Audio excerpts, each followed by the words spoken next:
but please tell the fans what it was like to meet your idol, Whitney Houston, and to get a chance to meet her 2 days before she left the planet. She sees the same ENT that I do, Dr. Nasiri. So I went and I was like, my voice has not been doing well. And he was like, it's so crazy that you're here right now. There was somebody that I was just discussing you with. And I was like, who? He was like, hold on one second. So he left the room for maybe about 5 minutes. And he came back in and he said, there's somebody who really wants to meet you. And I was like, so in the back of my mind, I'm like, it's probably a fan. So I'm in the mirror, like, let me check my teeth, let me make sure I'm okay. I might take a picture, whatever. So I'm like, okay. So I'm preparing myself because I'm thinking I'm gonna meet somebody who like enjoys my music or who has watched the show, whatever the case is. So this is me fresh off of the X Factor, mind you. And I knew I was due to be at the Clive Davis party 2 days after that. And so I wanted to make sure at least I could speak because I knew I was going to be around a lot of people. I was going to do interviews on red carpet, all of that. So that's exactly why I went to go make sure my voice was okay and stuff. So I went to the door and there's the little green and the red thing kind of saying like if it's busy or occupied. It had the little red thing on it, and then on the door it said WH, and it didn't click, it didn't register. I was like, WH. In my mind, I'm like, and mind you, I love this woman. So it's for me not to catch that the moment because it was on the door, just her initials. And I was like, who is that? Okay. So when I walk in and he opens the door, he was like, Melanie. All I see is like a big curly like wig or like afro. I mean, and I'm like, who is that? Until she turns around and looks at me. And she goes, Miss Melanie Amaro. And I was like, when I tell you, I cried so hard. In front of her? In front of her? Listen, I broke down. And not like a cute cry. It was like snot running down my nose. Like it was a mess. And she walked up and she grabbed my face and she said, she wiped my tears. She was like, oh, honey. She's like, don't do that.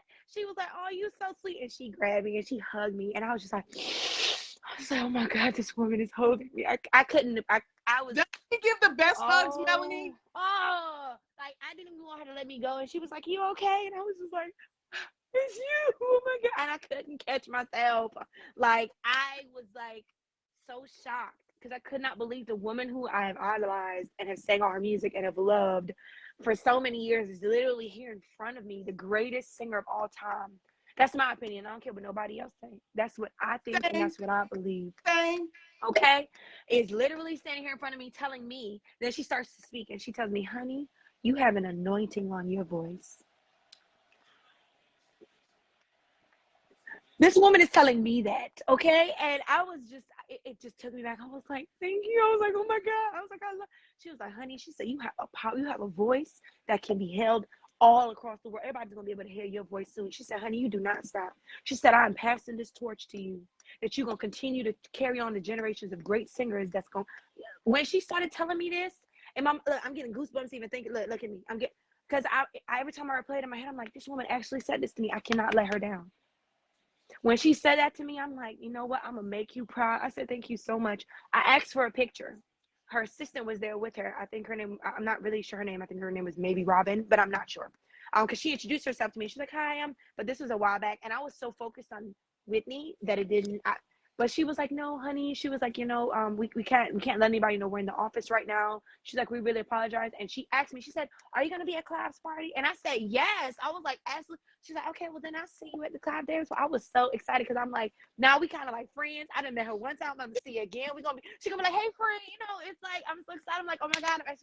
So I was already like lit. I could not believe it. I'm like, yes, we're going to be like friends now. And no, y'all, listen. So, when Whitney likes you, when Whitney loves you, when Whitney connects with you, y'all were friends at that moment. When she wiped that moment, she meant, yeah, when she grabbed my face and she wiped my tears with her fingers. She's like, baby, don't cry. She's like, she said, oh, she kept saying, you so precious. I was like, I couldn't catch myself.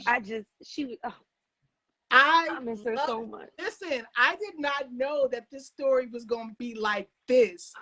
I thought it was going to be like, I met her real quick. She spoke into you. What did that do?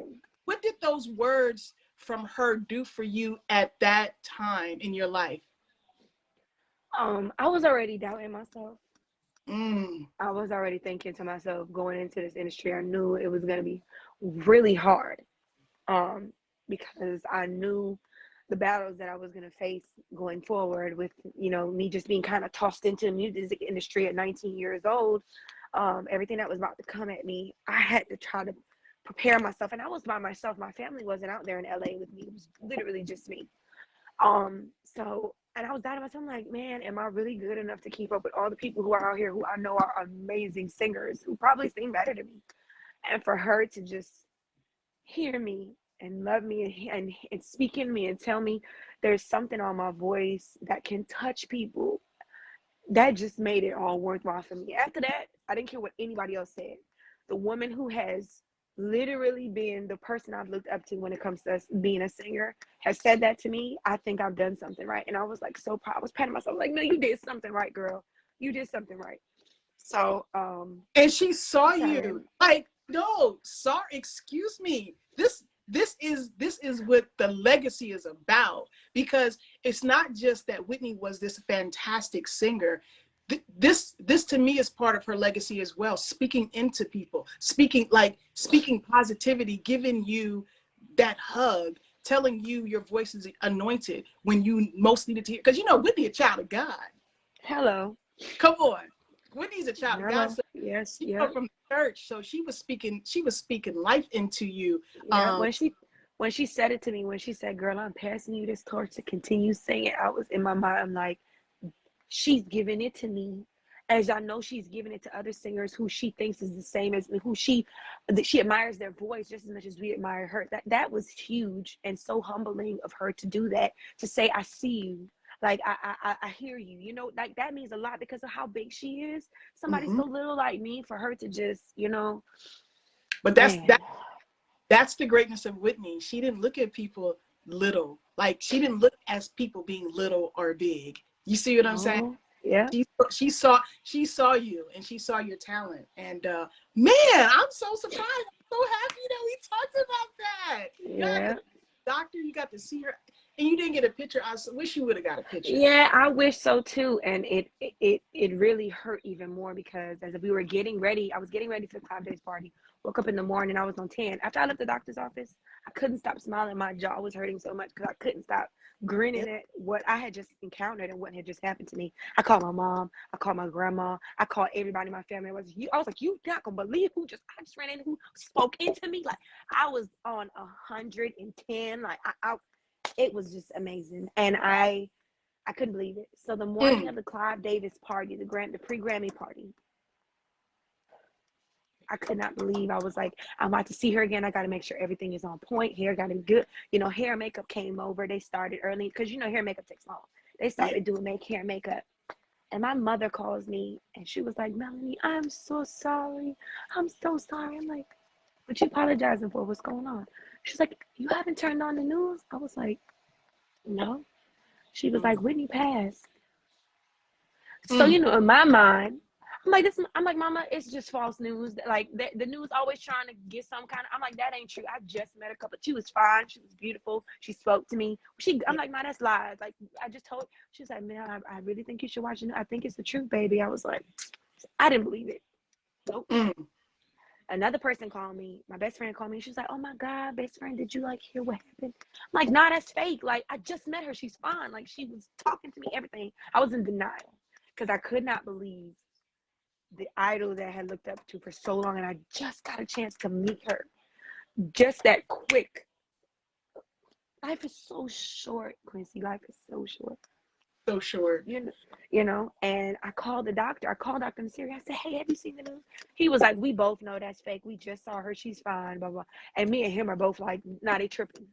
A couple hours go by and we're still seeing news reports. And I'm like, no, something's really wrong.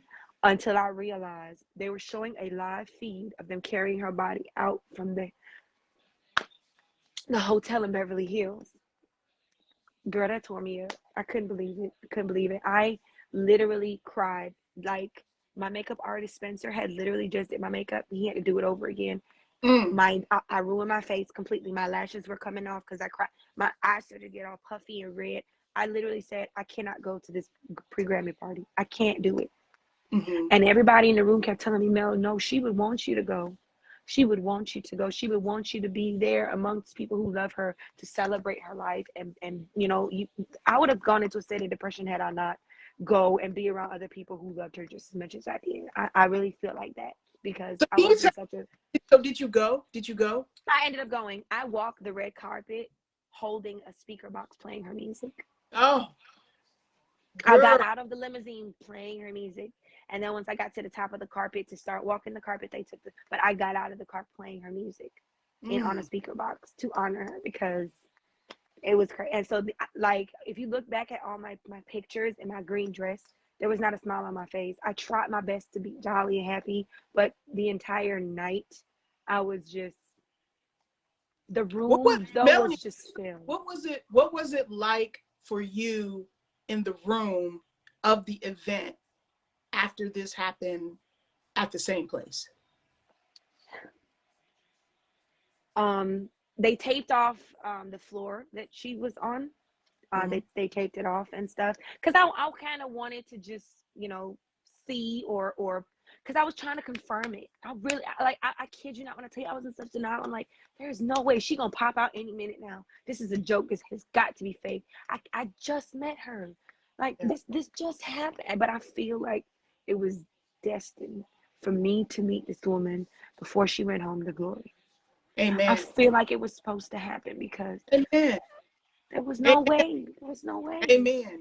And God didn't set it up like that. God needed you to hear that message from her before she left the planet. For you. He needed, well, you know, I don't know if God is he or she, but God needed for you to feel that. And it wasn't meant. It wouldn't have happened. Absolutely. But in that room, what was your vibe? I tried to be jolly.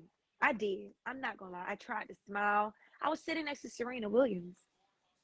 Kim Kardashian sat in front of me, because it's a round table and they have a ton of different tables in that ballroom. Yeah. Jamie Foxx was behind me. I couldn't believe I was in such a I was around, and these were my peers. These are like, you know, everybody's talking to me like, hey, aren't you that girl? And they're talking, and I'm trying to interact, but my mind is just like, do y'all know what just happened? She might not mean like as much to you as she did to me, but I can't, like, I couldn't function. I'm trying to enjoy myself. I couldn't even eat the meal that was but at the end of the night, they did an entire like tribute for her. Clive had a ton of pictures of her pulled up on the big screen that they had there on the projector, and they had a ton of people come up and speak about her, and the people who have talked to her and whatnot. And Jennifer Hudson walked up behind me, and she squeezed my shoulders like this, because I didn't know who it was. And I turned, and she was like, hey, she was like, I know who you are. She was like, honey, you sing so damn beautiful.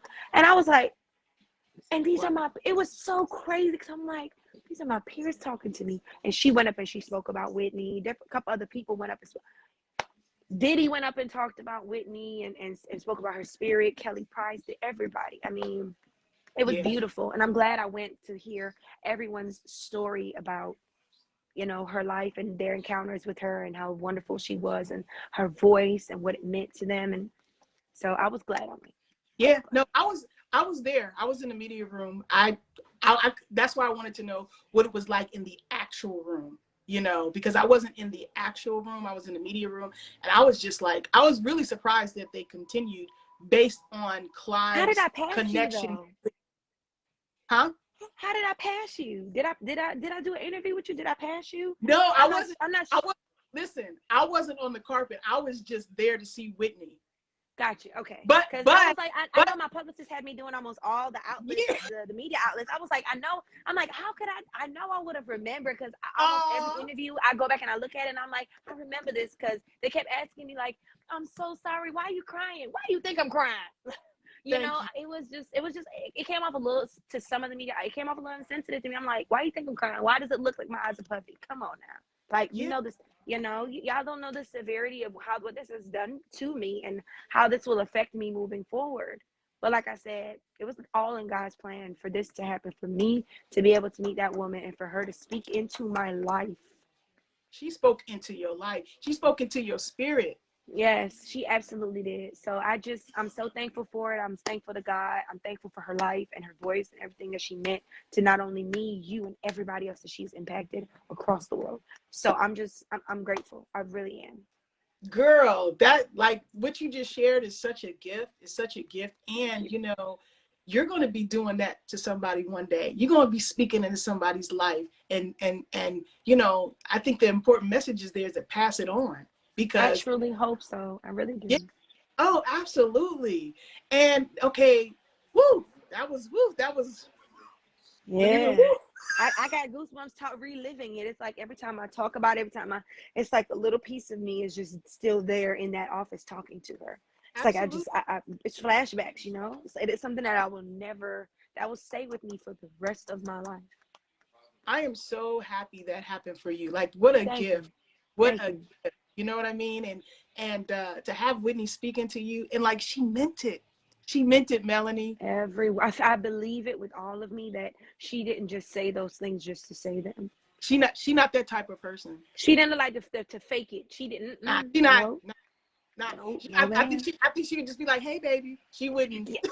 She wouldn't have said what she said. You know what I'm saying? Yeah. And she said my name right. When she said my name correctly. She was like, Miss Melanie Amaro. Because lots of people butcher my name. Melanie, yeah. No, they either say Melanie, they say Melanie. I've heard it all. And then Amaro, like, and she said it so clear. She said it. I was like, you better know my name, Whitney. Yeah.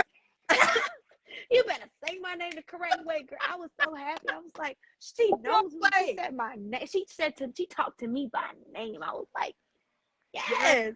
She don't play. She don't play. Oh man, this was such a, I mean, I don't know about nobody else, but your story was a gift to me, because it just solidifies just one more brick of what I already know to be true about her. But the fact that she was able to touch another soul like you, oh my gosh, that just means more souls gonna be touched, because you about to pass that on in your music, and how you people, and how you move people, how you inspire the next generation. Like, you were 18 when you started the X Factor, so look how many babies looked up to you.